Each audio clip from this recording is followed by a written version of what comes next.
Magandang hapon mga kabay. So ito yung pang-lima ko na repair. Job number 39539. Ang model nito mga kabay, DW505. So old model po ito na drill mga kabay.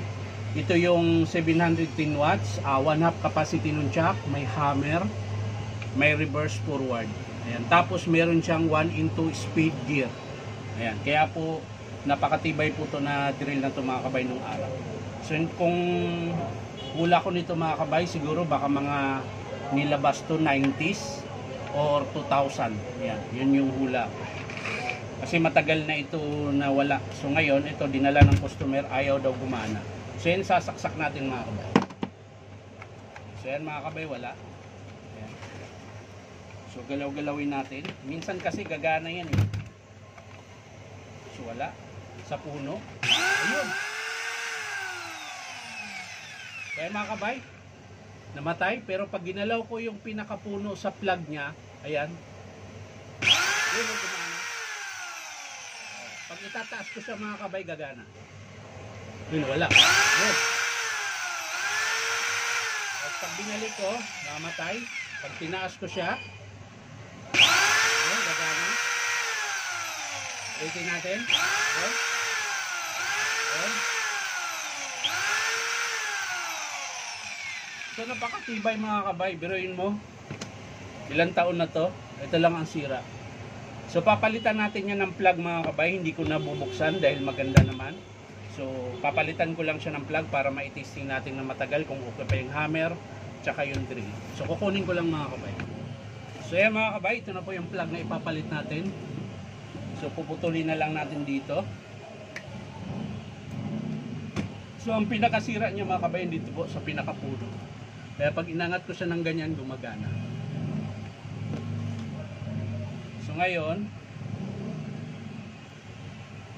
kakabitan natin siya ng panibagong plug.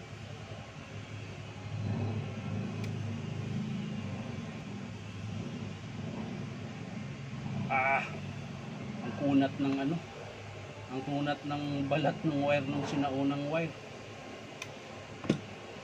Yun oh, tapos ang lalaki oh. Pansin nyo mga kabay, bumili kayo ng wire ngayon, hindi ganito kalalaki, kataba nung tanso niya. Ayan. Ito, mataba. Pero pag bumili ka ng ganito, kahit dalhin mo pa tong sample, yung laman niya, kalahati lang.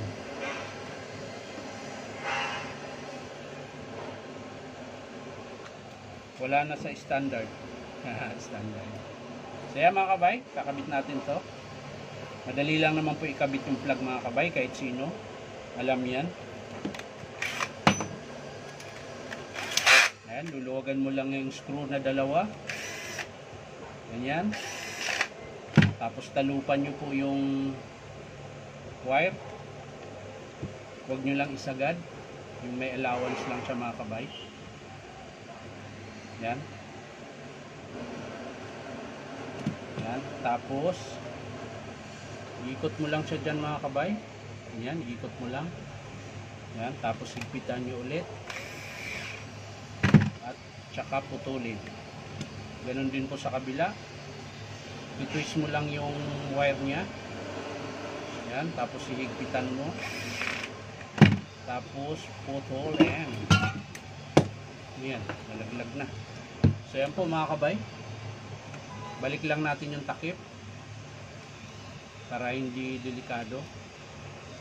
Yan. Tapos syempre ititesting na natin ngayon ng may bago na siyang plug.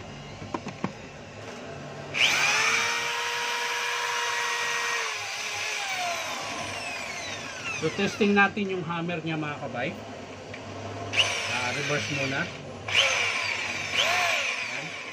Tapos testing natin yung hammer. Hindi siya naka-hammer. Ito yung hammer mga kabay.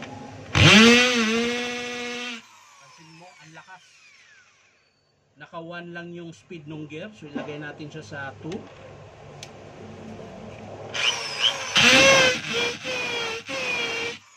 Mas malakas siya kung naka gear 2 ka. So ito yung kagandahan ng mga sinaunang drill. So swerte ng may-ari nito hanggang ngayon buhay pa. So reverse, gumagana na. Ayan. Yung chuck niya medyo dumudulas na, pero po pwede pa, hindi ko muna siya palitan dahil original pa po yung chuck na yan.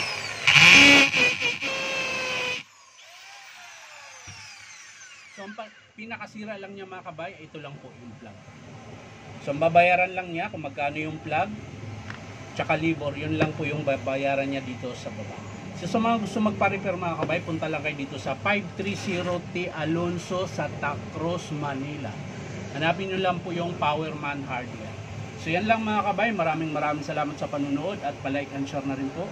At syempre po, baka naman pwede makahingi ako sa inyo na isang subscribe dito po sa aking YouTube account na Inyong Tabay. So maraming salamat. Bye-bye.